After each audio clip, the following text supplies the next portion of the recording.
Olá, vamos conversar agora a respeito do currículo escolar e o projeto político-pedagógico das escolas em tempos de Base Nacional Comum Curricular. Sabemos que a BNCC não é currículo, mas sim é um documento que apresenta o conjunto de diretrizes e aprendizagens que devem compor os currículos escolares das escolas em território nacional. Muito bem. Mas o que é currículo? Se pensarmos na etimologia da palavra currículo, vamos nos remeter ao sentido de correr, né? De percorrer um trajeto, um caminho, de realizar um percurso. Segundo as diretrizes curriculares nacionais, currículo expressa as experiências escolares que devem se desdobrar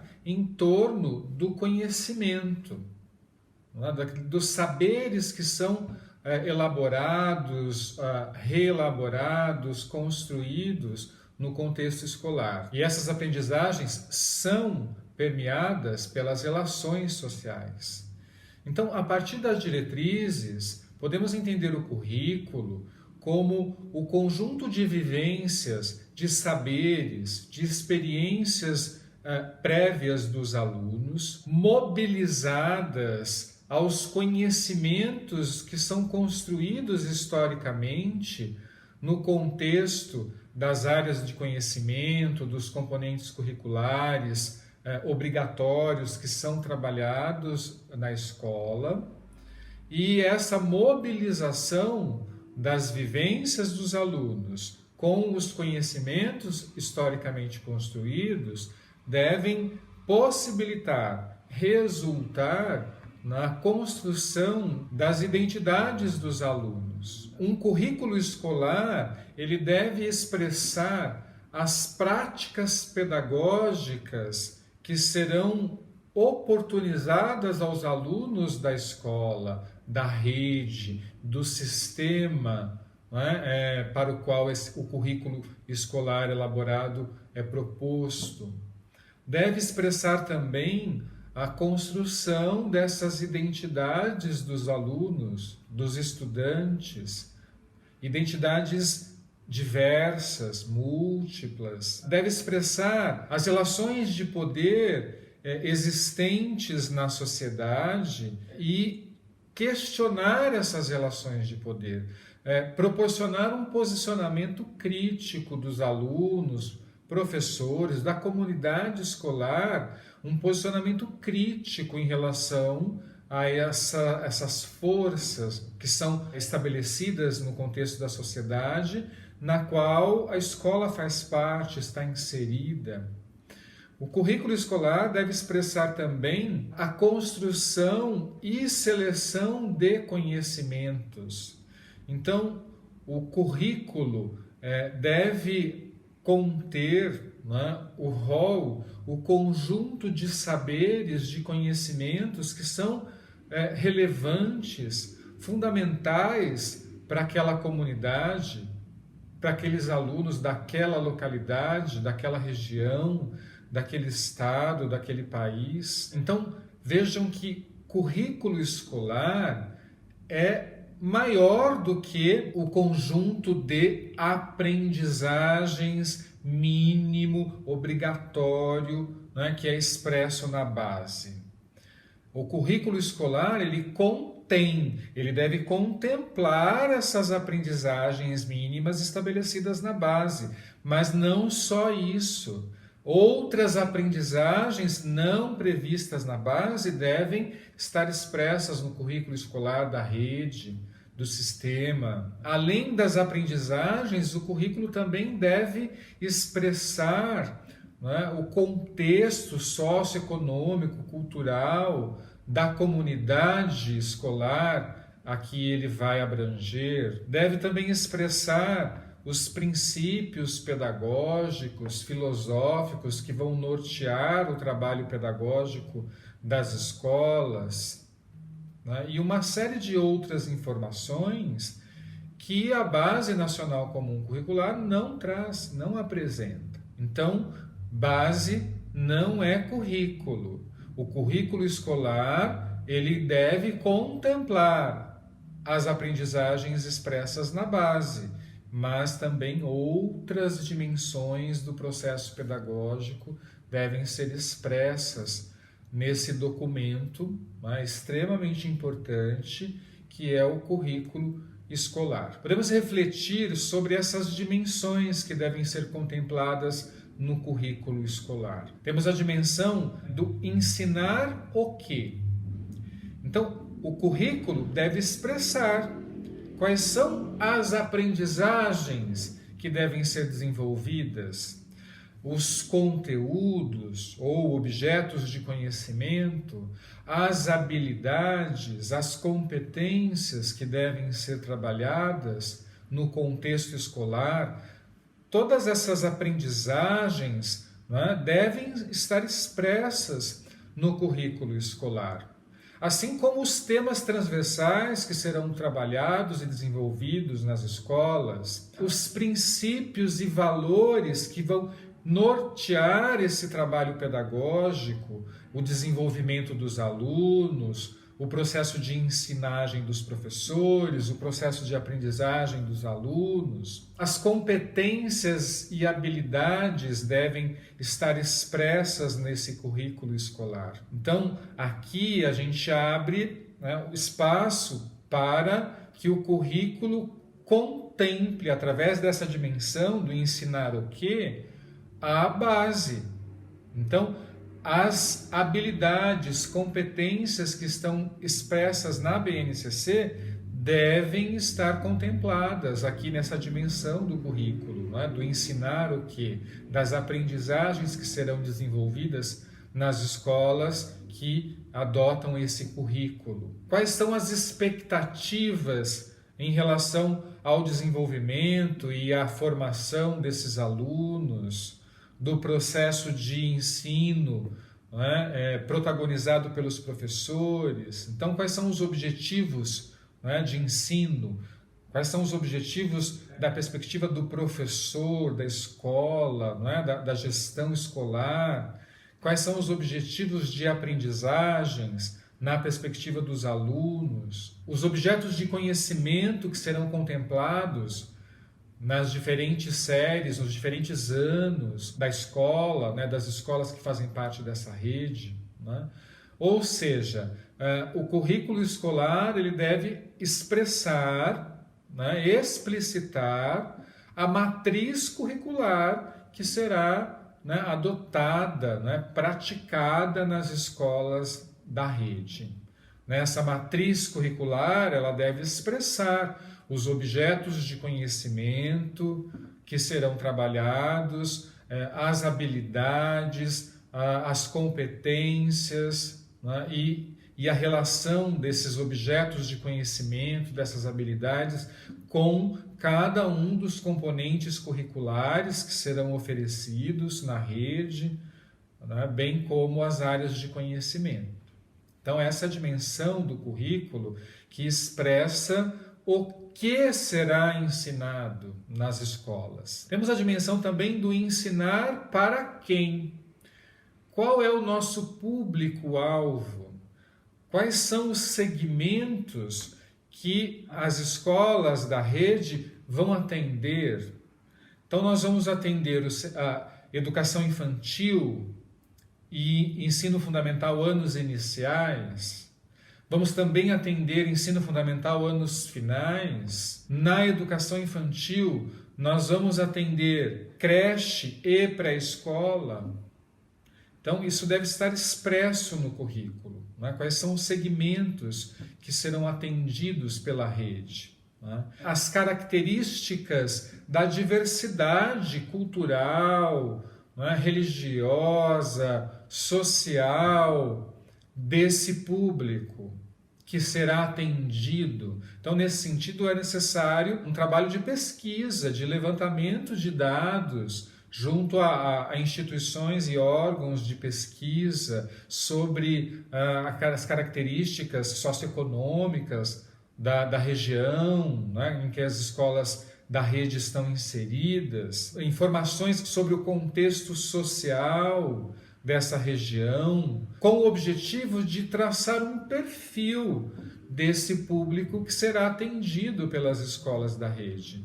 Quem é esse aluno que nós receberemos na nossa escola? Para que com essas informações a gente possa adequar as aprendizagens, as habilidades, as competências, as estratégias, as metodologias, os recursos necessários para o desenvolvimento e a aprendizagem desses alunos.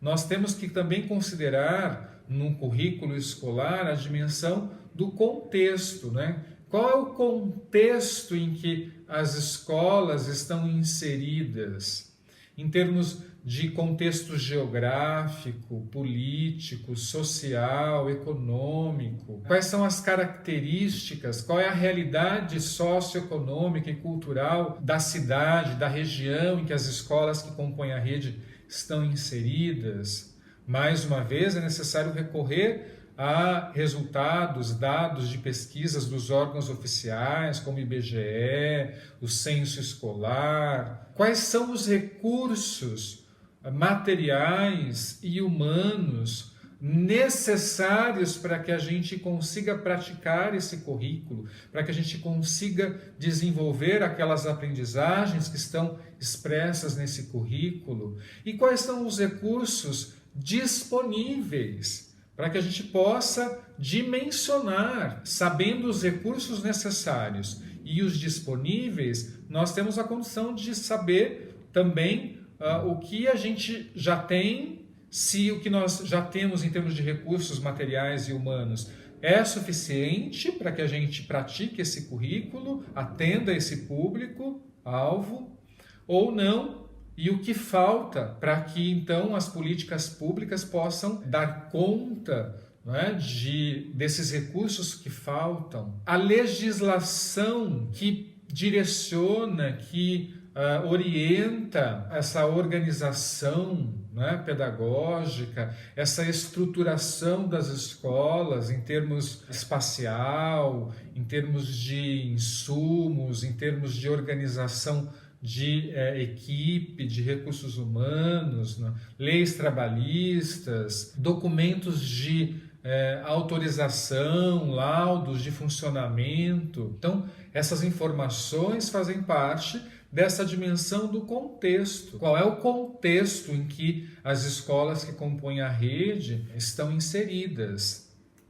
Uma outra dimensão importante que o currículo escolar deve contemplar é a dimensão do como ensinar. Então, é fundamental que no currículo estejam expressos os princípios pedagógicos, filosóficos que devem nortear, não é, o trabalho dos professores, gestão, colaboradores, alunos, famílias que compõem a comunidade escolar atendida por essa rede. E aqui os princípios estabelecidos na BNCC devem ser reafirmados.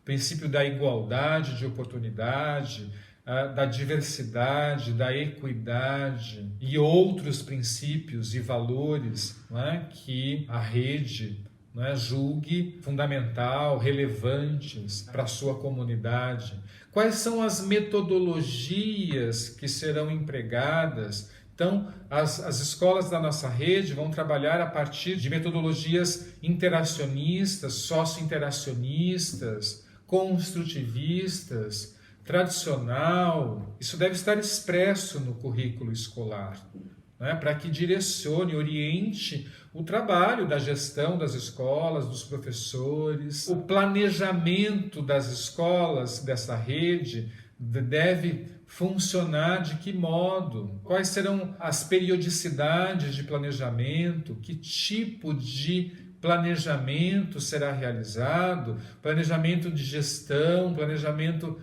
de professor, planejamento da comunidade escolar, assembleias, reuniões de conselhos, de qual a periodicidade de revisão e atualização do PPP das escolas, do próprio currículo, não é, da rede, os instrumentos e as estratégias de planejamento, os instrumentos de avaliação que serão utilizados na rede e os critérios de avaliação. A rede vai trabalhar com avaliação somativa e formativa, mas não vai trabalhar com avaliação diagnóstica. Vai trabalhar com avaliação diagnóstica e formativa, mas não vai trabalhar com avaliação somativa. Quais serão os critérios, os pesos, né? O processo do aluno de aprendizagem vai ser considerado na avaliação, qual o peso do desempenho do aluno durante o processo. O produto final vai ser considerado nessa avaliação, qual o peso desse produto final. Todas essas informações fazem parte dessa dimensão do currículo do como ensinar, né? Como será o ensino, né? A ação da ensinagem na escola, nas escolas da rede. Isso deve estar expresso no currículo escolar. Uma outra dimensão que deve ser levada em conta na elaboração de um currículo escolar é o para que ensinar. Quais são os nossos objetivos enquanto escola? O que nós desejamos alcançar com os nossos alunos? Então, é importante que esse perfil do egresso, então, quando o aluno sair lá da última etapa, do último ano, da última série, que é atendida pelo nosso sistema de ensino, pela nossa rede, ele deve sair como? E aqui devem ser contemplados aí as características de perfil do egresso que também estão indicadas na base. A gente precisa considerar como expectativa, como meta, de ensino-aprendizagem, a formação de cidadãos críticos, éticos, conscientes, que respeitem a diversidade, os direitos humanos, que sejam emancipados, que sejam capazes de conviver em sociedade, de trabalhar em grupo, em equipe, expressar seus pontos de vista de forma ética, crítica, respeitosa, respeitando o posicionamento, a opinião do outro, que sejam indivíduos capazes de transformar a sociedade, de perceber, identificar aquilo que não está bom na sociedade, aquilo que não está fazendo bem para a sociedade de forma comum e propor estratégias, ações e lutar por mudanças em busca de uma sociedade mais justa, ética, democrática. Então, é fundamental que o currículo escolar tenha expresso de forma clara no seu documento esse para que ensinar, quais são as nossas expectativas em relação ao aluno, que aluno nós queremos formar. Então essas são as dimensões que devem ser contempladas no documento do currículo escolar. Esse currículo escolar, ele deve, de forma resumida, ele deve contemplar as aprendizagens, as habilidades, competências que fazem parte do conhecimento escolar, que advém dos saberes e daqueles conhecimentos que são socialmente produzidos, construídos, elaborados, e a aprendizagem desses saberes que são socialmente construídos é uma condição indispensável para que esses próprios conhecimentos sejam apreendidos, reelaborados pelos alunos, criticados, reconstruídos, de forma que esses alunos possam atuar na sociedade de forma ativa, crítica, ética, democrática, consciente, fazendo parte, construindo, contribuindo para o movimento dinâmico, para a dinâmica da cultura, da construção da cultura, da produção da cultura humana. né, que pode ser traduzida como o conjunto de práticas que se dão, né, por meio da ação dos indivíduos na sociedade e que constroem sentidos, significados, né, para os diferentes fenômenos humanos e que são compartilhados em sociedade, em grupo. Então, o currículo escolar ele deve trazer, né, essas diretrizes, princípios, o conjunto de aprendizagens, a matriz curricular, abordagens pedagógicas, as metodologias, né, as informações sobre o público-alvo que é atendido por aquela escola, de modo que ele contribua para esse processo dinâmico de reelaboração dos conhecimentos e saberes socialmente construídos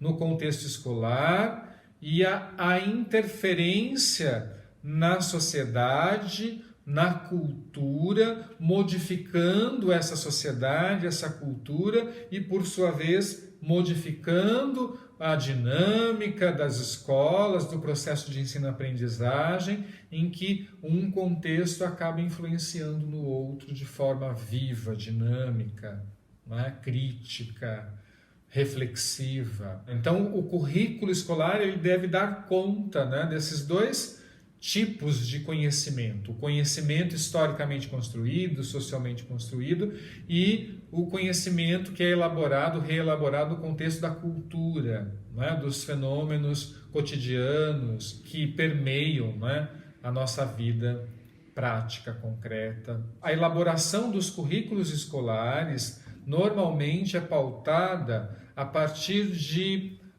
três fatores: as teorias que embasam esses currículos, os níveis de abrangência desses currículos e as abordagens que esse currículo vai propor para a sua rede de escolas. Então, falando sobre as teorias que embasam a elaboração dos currículos, nós podemos classificar três grandes categorias de teorias que embasam a elaboração de um currículo escolar.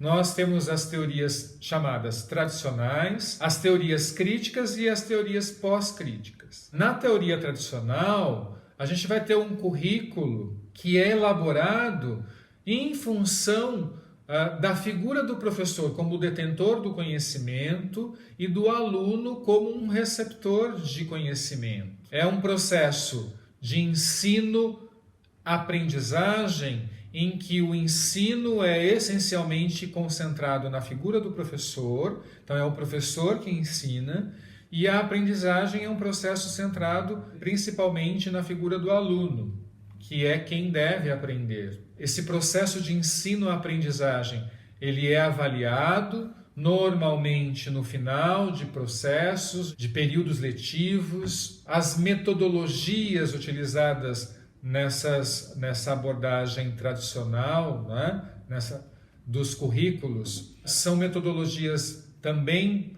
tradicionais, né, bastante relacionadas com aulas expositivas, em que o professor usa, né, uma didática bastante centrada na sua figura, nas suas ações, na sua exposição, na sua fala, na leitura de textos, e a organização, o planejamento das estratégias, das ações, normalmente são realizadas pelos professores, pela gestão escolar, com pouca ou nenhuma participação dos alunos nessa organização, no planejamento das ações, das atividades. A eficiência do aluno é bastante cobrada, né, exigida nessa abordagem, uma eficiência em termos de resultados, né, de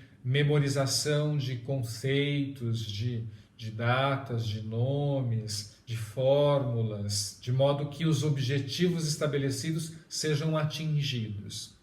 Já as teorias críticas, que fundamentam também a elaboração de currículos escolares, elas apresentam alguns princípios mais críticos, que levam em conta ideologias de vida, né? Ideologias sociais. É uma abordagem, uma teoria que acaba entendendo a escola como uma reprodução da sociedade, das relações de poder da sociedade, né? Em que a escola acaba sendo também um ambiente de exclusão, que não é para todos, que é um ambiente mais propício para aqueles alunos que já possuem um capital cultural, e aí a gente entra na questão de classe social, né? Então, é uma teoria que embasa currículo, que entende que aquela camada da população que é menos favorecida também tem menos oportunidades de estudar, de aprender. São teorias que consideram que a escola deve proporcionar ao aluno, né, uma consciência sobre essas relações de poder que são reproduzidas na escola, advindas da sociedade, o capitalismo, né? Então, uma compreensão crítica a respeito do sistema capitalista, da divisão de classes e do lugar, né, desse aluno nessa sociedade, né, de classes, nessa sociedade capitalista. Nesse sentido, o que um currículo escolar embasado pelas teorias críticas quer, né, estabelece como meta é principalmente emancipar os seus alunos, né, libertar esses alunos dessa sociedade capitalista, consumista, né, autoritária. E aqui a gente tem a presença significativa do currículo oculto. Então, um currículo escolar baseado nas teorias críticas, além de apresentar uma matriz curricular, um conjunto de aprendizagens pré-estabelecido, também abre espaço e estimula, incentiva a inserção, né, o acréscimo de novas aprendizagens que não estavam previstas, mas que surgem durante o processo a partir das demandas e das necessidades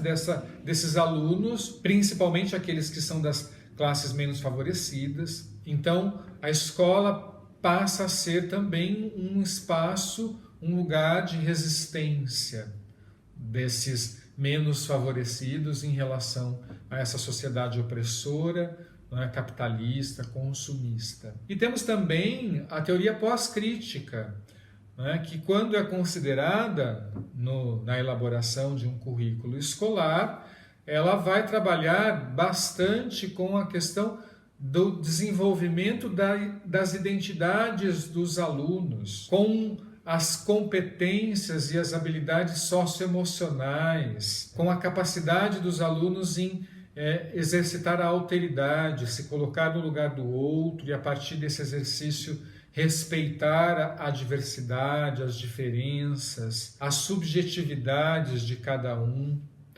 Então, o currículo, a matriz curricular de um currículo, né, elaborado a partir da teoria pós-crítica, ele valoriza, né, extremamente essa dimensão subjetiva da construção de identidade, das competências socioemocionais, da importância atribuída ao discurso de cada indivíduo, quais são os sentidos, os significados que estão por trás do discurso de cada pessoa, a representação cultural de cada indivíduo, de cada grupo coletivo, né, de cada comunidade, as questões de gênero, raça, né, sexualidade, o multiculturalismo.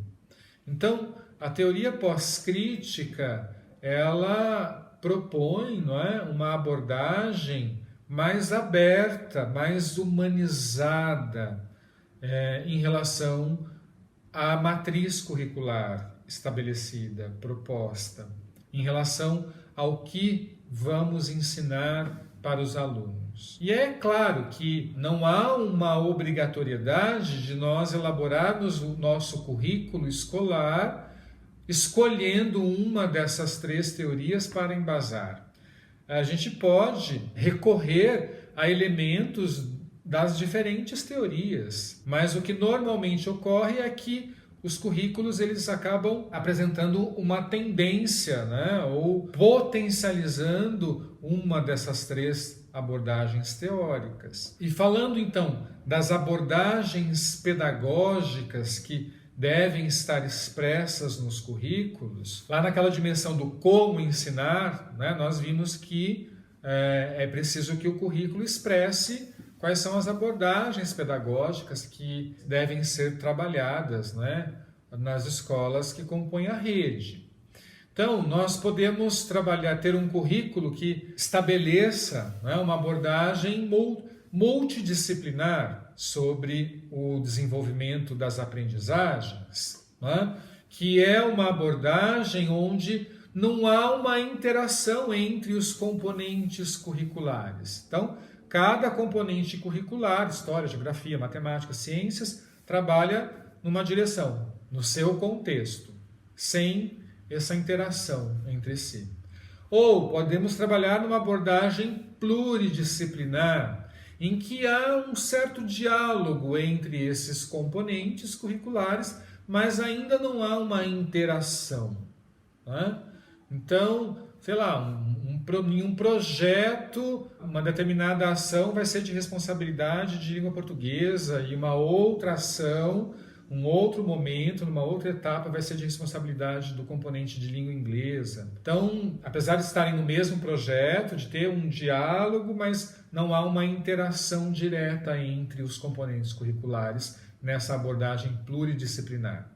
Podemos trabalhar, e é o que a Base Nacional Comum Curricular direciona, orienta, numa abordagem interdisciplinar, em que há uma interação organizada, né, e coordenada, articulada entre os diferentes componentes curriculares ou entre as diferentes áreas do conhecimento. E podemos também propor, né, que no trabalho pedagógico das escolas seja trabalhada também a abordagem transdisciplinar, né, que é o nível máximo de interação, em que a gente praticamente explode com essa segmentação de componente curricular e as aprendizagens elas transpassam, né, a todo momento os diferentes componentes curriculares, as áreas do conhecimento, temas transversais. Então essas são as abordagens possíveis que podem ser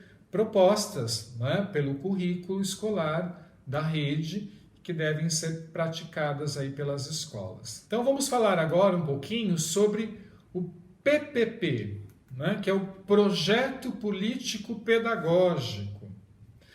O currículo escolar é um documento que norteia, orienta o trabalho de todas as unidades escolares que constituem a rede.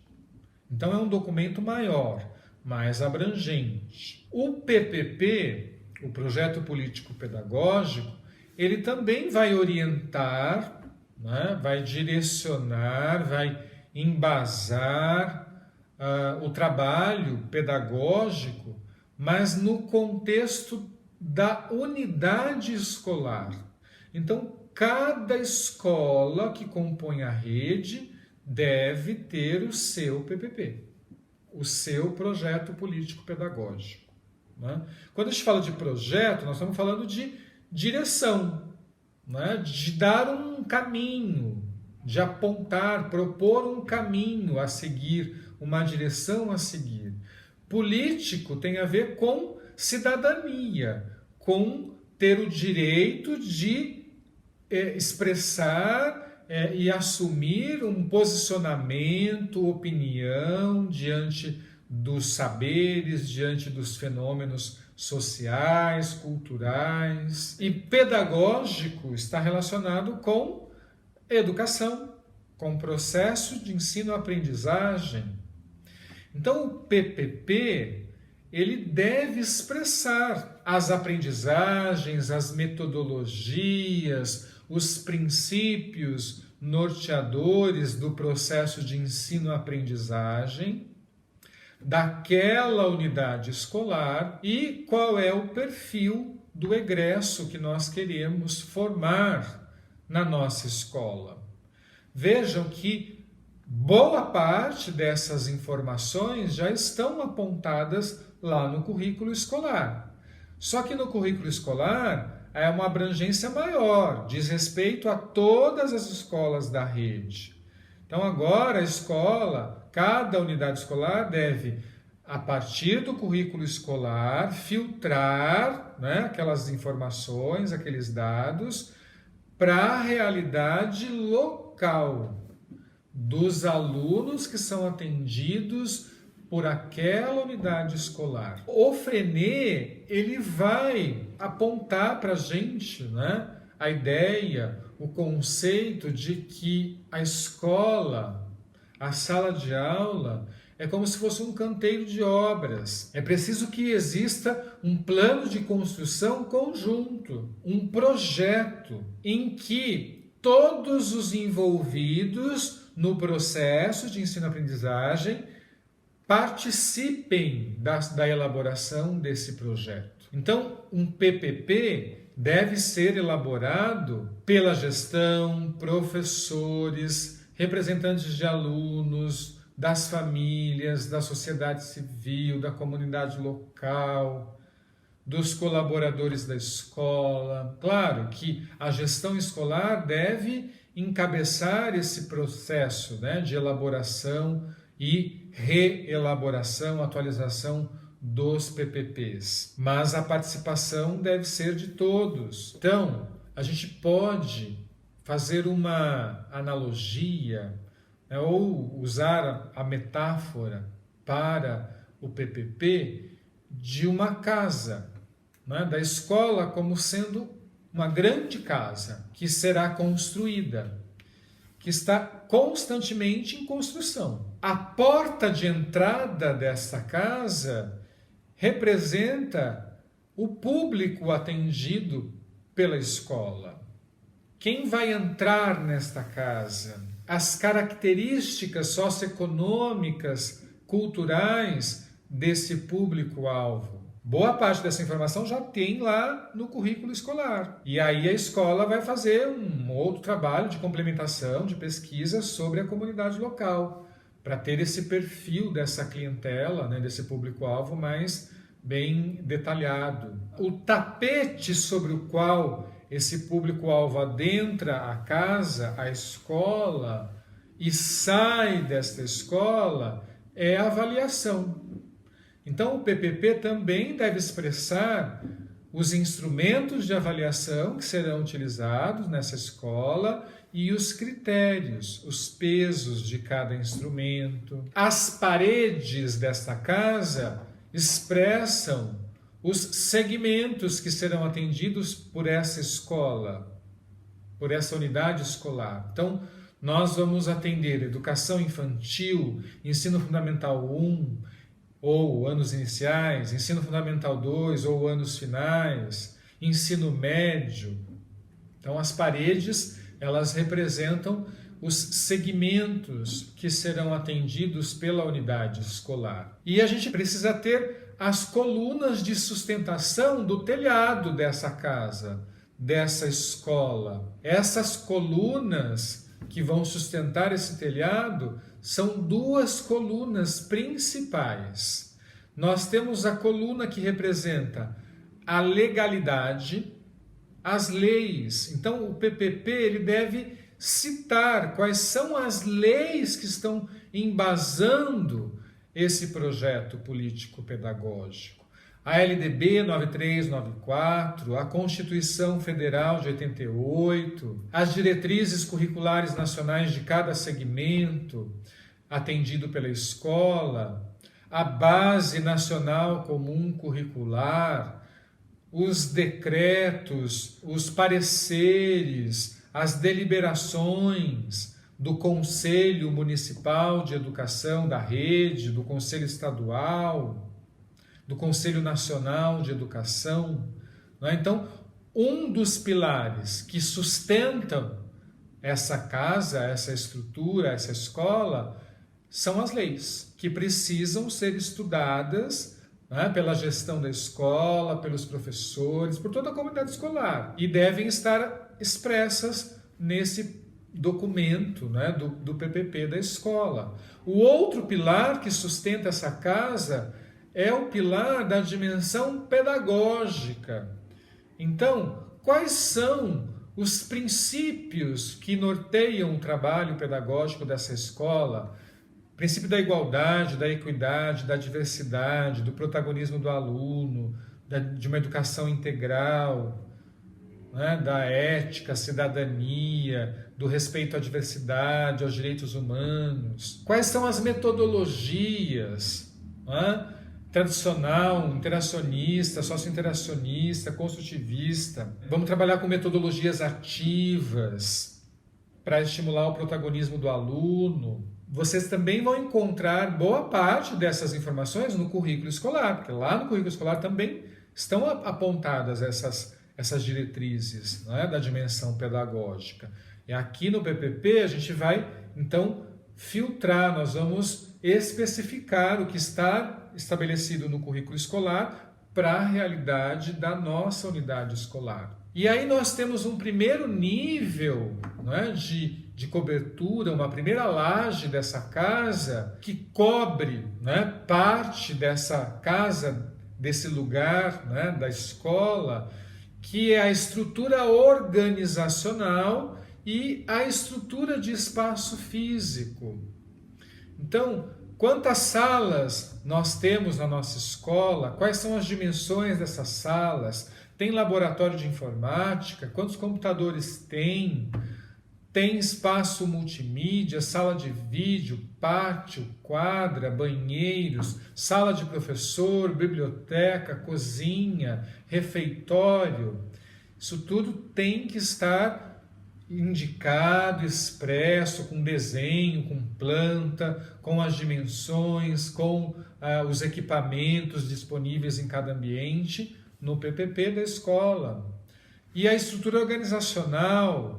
Então, nós temos direção, vice-direção, coordenação pedagógica, quantos coordenadores, né? É um coordenador por segmento, temos coordenador de área, professor coordenador, os professores, né? Professor PEB 1, PEB 2, auxiliar de sala, professor auxiliar, inspetor de aluno, merendeiras, né? Equipe de limpeza. Então, preciso que no PPP esteja expressa essa organização das equipes, das funções dentro da escola. Nesse mesmo nível, nesse segundo nível, né, sustentado pelos dois pilares da legalidade e da dimensão pedagógica, nós temos que também expressar como será realizado o diagnóstico, a avaliação diagnóstica nessa escola, para que então os professores, a gestão saibam que ações realizar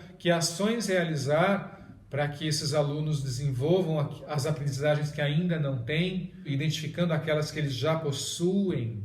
Então, como será essa avaliação diagnóstica? Com que frequência vai ser realizada? Os objetivos e metas a serem alcançados.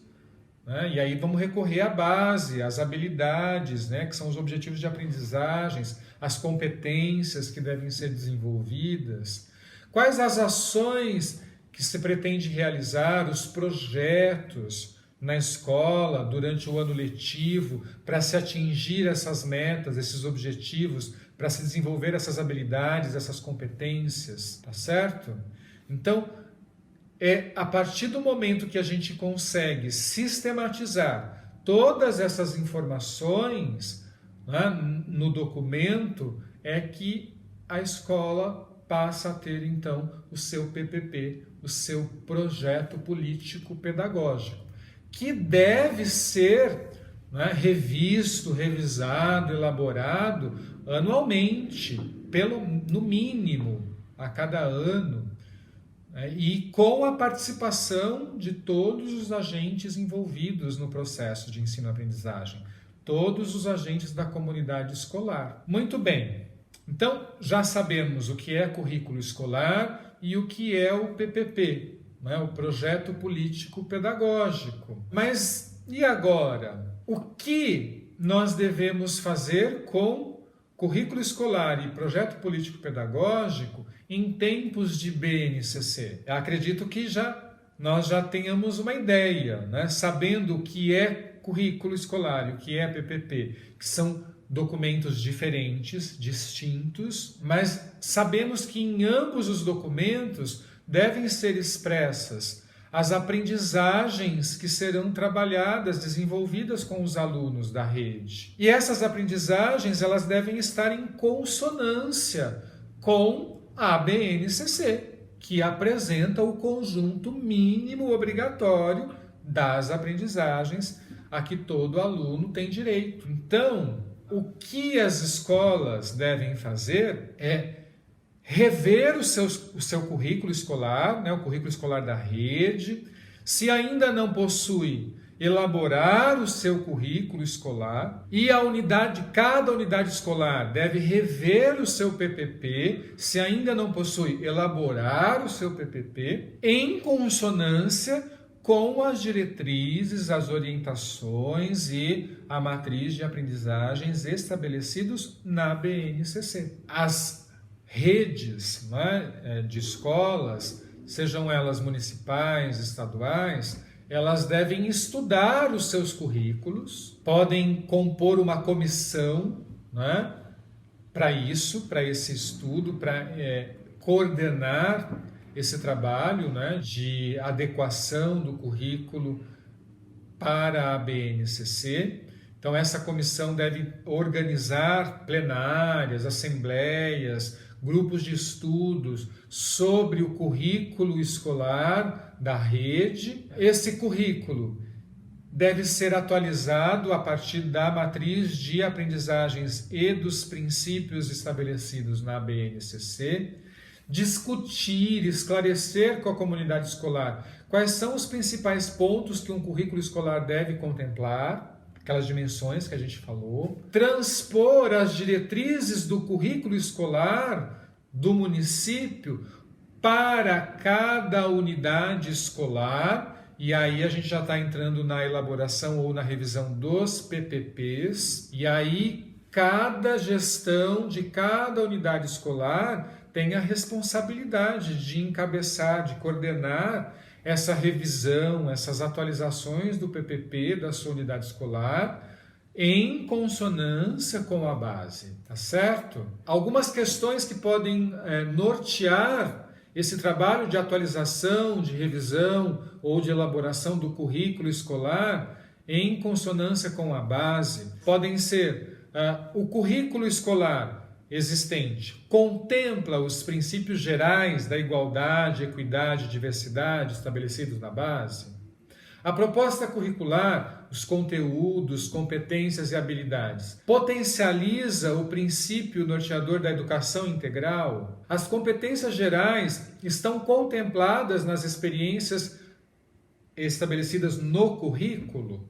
As áreas do conhecimento indicadas na base, né, bem como seus componentes curriculares obrigatórios, estão contemplados no currículo escolar, na matriz curricular da rede? As competências específicas por área estão contempladas nesse currículo? A proposta de avaliação do currículo escolar contempla a perspectiva de uma avaliação por competências e habilidades e não mais por conteúdo? Então, são questões que devem ser levadas em conta e discutidas nesse processo de atualização dos currículos escolares em consonância com a base. De forma que esse currículo escolar e esse PPP das escolas possibilitem uma educação integral. Então, nesse sentido, deve ser um currículo integrado, que articula, que integra as diferentes áreas do conhecimento, os diferentes componentes curriculares, que trabalhe com temas transversais, com projetos, que desenvolva as dimensões cognitiva, física, emocional, social e cultural dos alunos, que proporcione a formação, a capacitação de um professor que seja um mediador do processo de ensino-aprendizagem, que garante a intencionalidade pedagógica, que proporcione uma educação com vínculo, com significado, né? Valorizando e potencializando os conhecimentos prévios dos alunos, a realidade local, regional, das escolas, da rede, proporcionando aí a formação de um cidadão ético, crítico, reflexivo, que respeita a diversidade, as diferenças, as subjetividades e que é capaz de provocar mudanças nessa sociedade.